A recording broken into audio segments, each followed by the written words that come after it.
Hey, welcome to another episode of Four Inspirational Minutes, where I aspire to sow seeds of hope, love, and faith to start your day the right way for a new day in your life. Today I want to talk on the concept of the road of our choices, right?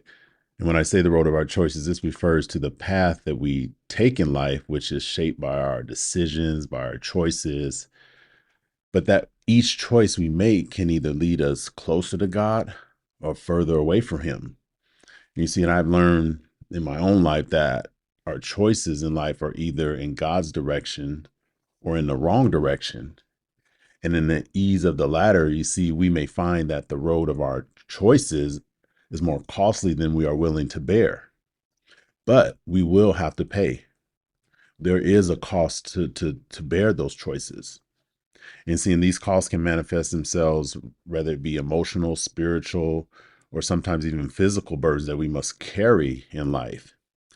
And it is easier to find the right way when we accept that we are lost in our own way, right? In the path that we have chosen.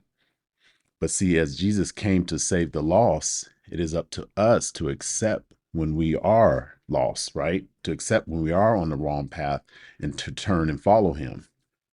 You see, we can be driven to desperation by our tendencies to compromise and our refusal to act toward God when we should. And then, in my thought as I speak on this, could it be that our hesitation to obey God entirely stems from our false security in the attraction of this culture's pleasures, right? The pleasures that we find in culture. And these can include material possessions, social status, or even the temporary happiness that we may prioritize over our own spiritual well-being.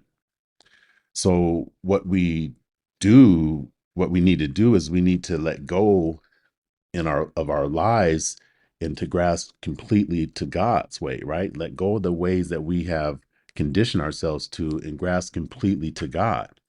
We must let go of our past disappointments, our past shames, our past failures, as these can weigh us down and prevent us from moving forward in our spiritual journey. And by forgiving others and ourselves, we can be free to progress and move closer to God. You see, because the cost of hesitation is often desperation, which is the opposite of living in trust and patience with God. And to start on the path of walking with God, we must look to obey His ways. And this means aligning our actions, our thoughts, our choices, our words with His teachings and His commandments. And it also involves seeking His guidance and wisdom in all aspects of our lives. You see, and that starts with our hearts, which is loving God more than anything we have and can obtain in this world, and understanding that all things come from Him, and with our minds by seeking Him daily to know Him and His word better, to establish our values, right, and our principles as the foundation of our lives. And then with our bodies, by recognizing that God gives us all of our strength, our talent, and our abilities, and that we should look to use those for His greater purpose and not just our own. And then our resources. We must understand that all resources, both naturally and tangibly in this world that we have, come from God, and they must be managed to advance the good of His purpose. And then by our futures, right? By the path that we are on, by choosing to serve God and others as the primary purpose of our life's work. Now, I know if you're like me, when you listen to this can all seem like a road of impossibility or that one we may seem unfit for. But I share with you this, that even in all our discretions, sorry, God still pours out His unconditional love and endless mercy and remains faithful even when we are not, right? And seeing this beacon of hope is a reassurance that we are not consumed and that we will still have hope for better days. So if you're like me, like I was, and I ran from God many times, ignored His ways many times, disregarded His warnings, and purposely rebelled against Him, or you just chose to forget about Him altogether, just remember it is not too late. You see, you have the power to turn back to the road to Him. For God does not ignore those who come to Him. He does not dismiss those who have a humble and a repentant heart.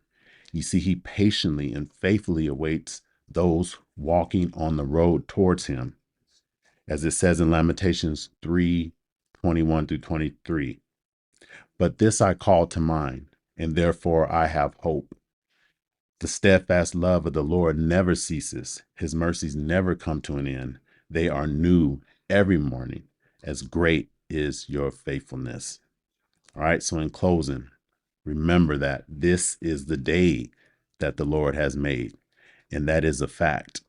We will rejoice and be glad in it is a choice. Now let that sink into your heart and rise up for a new day and choose to be joyful in it. All right. God bless you, and we'll talk to you soon.